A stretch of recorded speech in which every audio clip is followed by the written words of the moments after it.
e quindi loneliness. 8,000 years can change everything, including the landscape. Free Ming survey a capital from the palace window. The panoramic view is like a great history book. The volcano tower in the distance, which used to sparkle smoke, went dormant 700 years ago.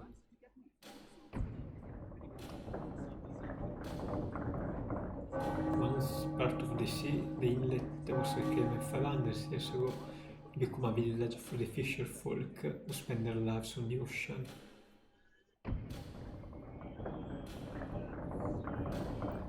The river once Arce Grande across the landscape, but the deluge that occurred 300 years ago became the occasion for major flood control construction in the form of a perfectly straight channel.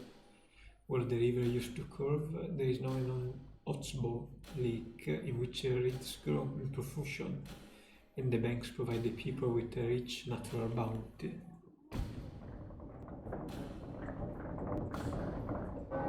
Even the art formerly was a barren, rock-strewn wasteland became a vast and fruit-bearing garden thanks to the irrigation project that was undertaken 200 years ago.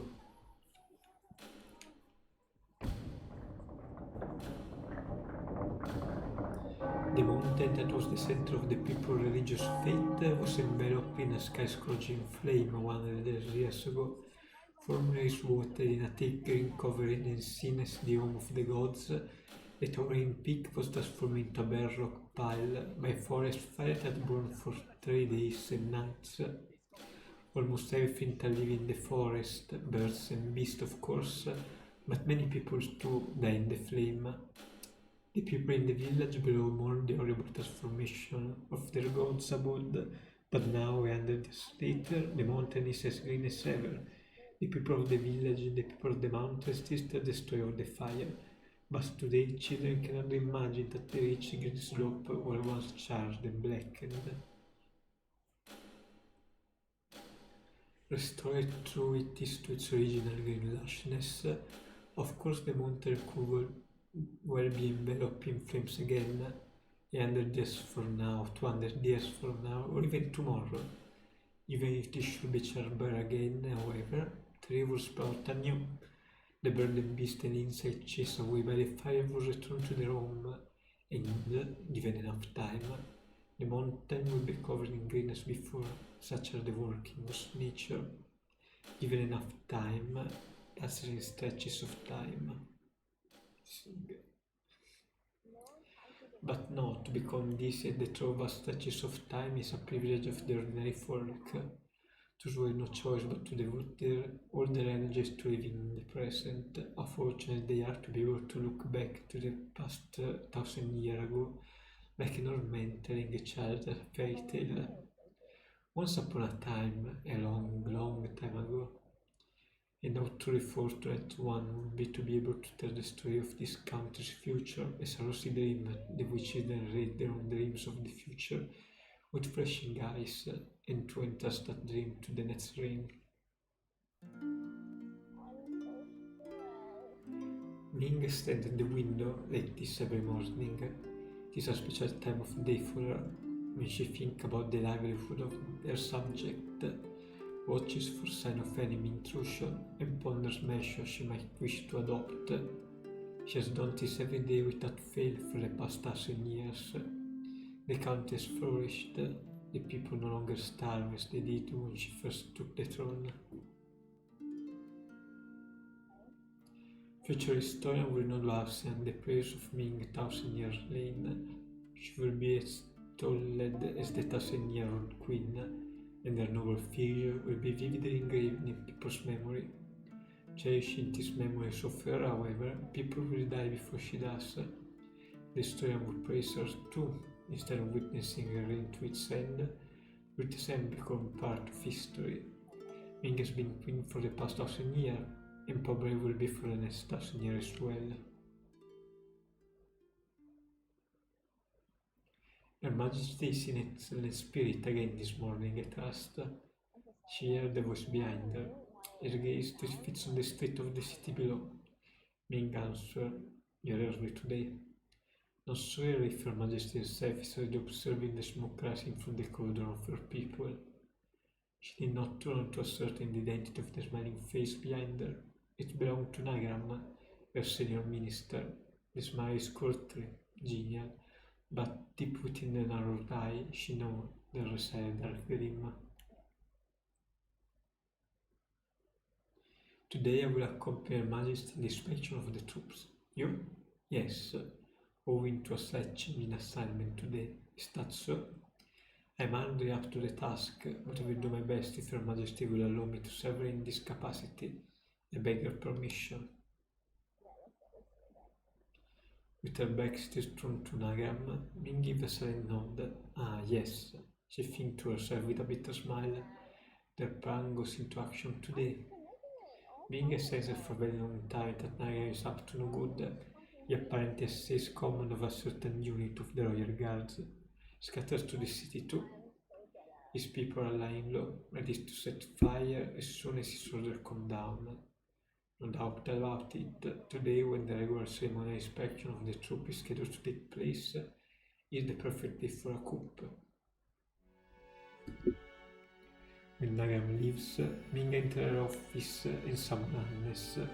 The most senior of her minister, a true elder statesman and her most trusted confidant. Anne, who sports a luscious bird, has served Ming for over 40 years. Your Majesty, I understand Nagram was here earlier. Yes, apparently he is to accompany me to the inspection of the troop. This is all she has to tell him. Stroking his bushy beard and say, does mean they have run out of patience. I know, replied Ming. I'm sure they can wait to get started. What's a fool, Nagram is? He has absolutely no idea that Your Majesty has been letting him set his own trap. If he were smart enough to realize that it would be taking at least 2 more years to make his preparation, then he would have much more power at his disposal. He could link up not just with the royal guard, but also the main body of the army and the police force. He could conspire with his external enemy and arrange for them to invade just as the ceremony were getting underway. Then his coup would probably succeed, if he had the long-range vision to include the wealthy merchant and intelligentsia among his allies. He might even be able to mount a revolution that would overthrow the monarchy itself. This is what I would do if I were Nagram, as long as when undertaking a coup, I think about that much at least. Anne smiled, could not hide the fact that this Turk, so set for revolution, was making him uncomfortable. Her Majesty is unmatched by an enemy, except one, Her Majesty herself.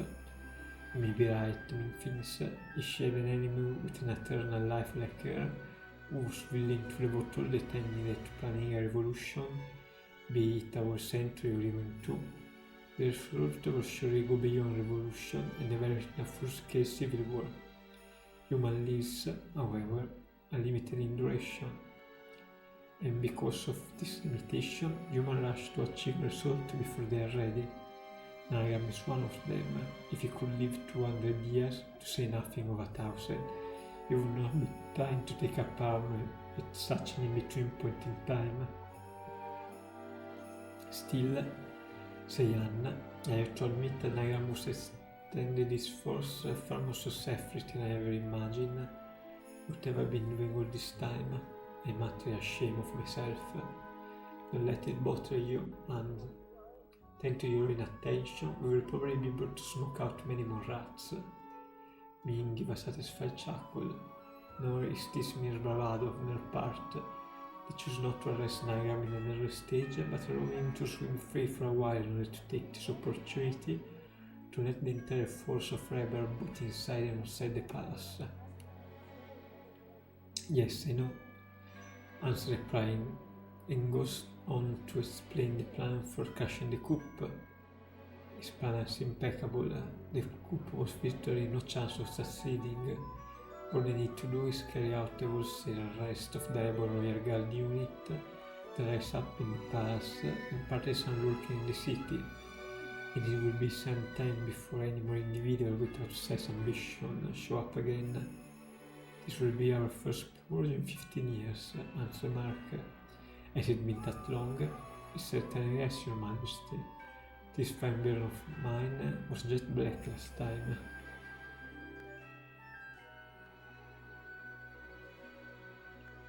Hans commanded the troop that put down the coup 15 years ago. Lawyer, courageous and cool-headed, is the dear staff officer. Without a doubt, he is one of the very best military advisors Ming has had in over 1,000 years of the throne. How selfish of me, Hans. I should have let you retire years ago. That is out of the question, Your Majesty. Serving you is my life. I am deeply honored to have the fair opportunity to be of service. True. Not even this superior retainer could be with her through all eternity. In another 5 years, 10 at most, Hans, like the royal retainer of the past, will be laid to rest to the some military canon. It is always like this, just as the ambition will rush to make their mark because they cannot live forever. The royal one in whom she can place her complete confidence stake their very lives on serving her because they cannot live forever. They carve their name in a single line of history, intending to depart from Ming for the rest of eternity. Ming herself too goes on living, eternal youth, immortality. So this is the dream of humanity, isn't it? None of them know the loneliness of eternal life. When Hans next addressed Ming, there is a new urgency in his voice. About the troops that will quell the uprising, I will command the one outside the palace. Do I have Your Majesty permission to put command of the entire palace guard in the hand of my young protege, Jan? Yes. Yes, Jan. He may be young, but he is extremely capable. I have nurtured him carefully. I know he will serve Her Majesty splendid after this old soldier is gone. I would like to give him the opportunity to rescue himself in the current emergency. Ming herself is fully aware of Jan's outstanding quality, young as he most certainly is. If I exceed Youth Chamberlain in both the civil and military art, it is undoubtedly the prime candidate to succeed Han as Ming top general. What are Her Majesty's thoughts on the matter? Alright then, let him take the charge. Her Majesty, as my unbounded thanks, I'm sure Jan himself will be deeply moved to learn that yes, on Her Majesty's confidence. Hans all but prostrated himself before her, an expression of relief on his face at having obtained Ming permission. But still he continued, Her Majesty has been way of Nairam for a very long time. True, she said. Meanwhile, this old soldier of yours has no idea whatever that Nairam might be planning a rebellion. I am deeply ashamed to confess it now, but to me it seemed the very mother of loyalty. How is it that Her Majesty will be able to see Nairam for disloyalty? Ming only smiled without answering his question. The same thing happened at the time of the coup 15 years ago, and continued. During this one that we were able to suppress the revolt before it even got started, so that Her Majesty saw it coming before anyone else. Then as now I was blind to the traitor's plot. If you say so, Anna, is Her Majesty forgotten? Why, it was so long ago. Ming died to a big issue, there is no way she could have forgotten. The ringleader of the coup 15 years ago was her most trusted retainer. When she first broached the subject to Anne and the other, warning them to be on their guard against the men, all without exception insisted that he, above all, was beyond reproach. In the end, being suspicious proved to be correct. She knew, however faithfully carried out her order, however warmly his were his loyalty, she knew. This day, however, she has begun to wonder on occasion if that is something to be grateful for. The landscape is not the only thing that changed in 1,000 years. People are also changed. After numberless meetings and parties over the century, Mrs. Contour realized the fragility, the evanescence of trust. She no longer trusts anything in words, neither can she fully trust everything in action. She knows by looking at a person's eyes, that way she can tell everything, to a mysterious and disheartening degree. In the eye of all those who will bring out to this country, without exception, there reside a dark grim. It is there in all of them. The men plotting a coup, the men secretly involved with foreign enemy, the men threatening his post with heavy taxes wrung from the people, the female spy who seduced high minister to extract the secret, the man who accepted huge bribe from merchant eager for the glory of becoming an official purveyor to the royalty household. Neither their words nor their deeds give them away. Often the man himself has no idea of the misdeed he will later commit. But men can tell, only being who has lived for 1,000 years. The silent voice teller, be careful of this man, don't take your eyes off of that woman. That was not the case in her youth, but having repeatedly tasted the bitter experience of betrayal, having been assailed by her own regrets instead of a reproach, she has learned to doubt. Men can see what no one else can, the dark gleam deep in the eyes. It is an enabler to ward off a variety of disaster. Before they could start, the kingdom was managed to flourish because men more often choose to doubt than to believe. It is the best course for her to follow as a queen. It is, however, an infinitely lonely way to live.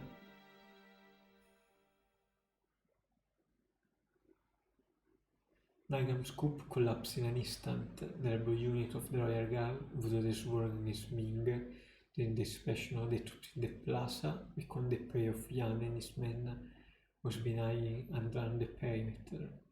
Meanwhile, the anti-rebel force under her command pounced on Nagram's followers, was being gathered to set fire to the city and arrest them without resistance. Poor Nagram was on the earth begging for his life. To him, Ming said, I grant you the right to die with honor. He soldier lays his soul before Nagram. Orders to Ming convey to Nagram that it's time for him to take his own life. He turns on the leaves and returns to the palace under armed escort. This will keep anyone from having to fomenting a rebellion for a while at least. The peace of the kingdom has been preserved, but it will not last forever. The memory of Nagram's coup begin to fade. 10 years from now, or 20, or even 100, another man with ambition will emerge as has happened so many times before. It is the role of the queen to accept the endless repeating cycle, until herself sighing. Being steady at the palace window, surveying the city street below, when Yan enters the room. Your Majesty, I just to report that Naga successfully took his own life a short while ago. Oh, did he dispatch himself in dignity? He did. They tortured was he died in a way befitting of a commanding general. Returned his body to his family with all due ceremony. He turned and stared straight at Yan, whose spine stiffened under the onslaught of her gaze. And then she sees, without a doubt, that Algarim flashed deep within his eye for one fleeting instant. So Yan is another one, is he? She thinks with a bitter smile. Unable to fathom the meaning of her smile, Yan is at loss for words. Thank you for your effort, Ming said to him. Suppressing a sigh, she turned to the windows again.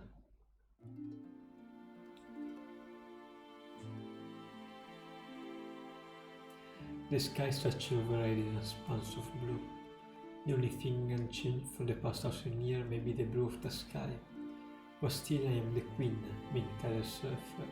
Meditating on her role, I am the one who rules this country and maintains the people's happiness. She gazes long and hard at the sky, rising to her full proud height. Oh look, it's Queen Ming. Little boy in the hallway below the castle stopped Ming obeying, waving little wildly. Queen Ming, Queen Ming! A woman, the boy's mother, no doubt, charged out of a doorway and bowing humbly to Ming, began scolding the boy for his behavior. Ming herself, however, was back at him, a passing smile on her face. Smiling joyfully at this unexpected response for Her Majesty the Queen, the boy started jumping up and down, shouting, Lolling Queen Ming. Ming stared again at the sky above, unchanged through it has been for 1,000 years. The blue sky penetrated more deeply into her eyes and her heart than it ever did in his day of her youth.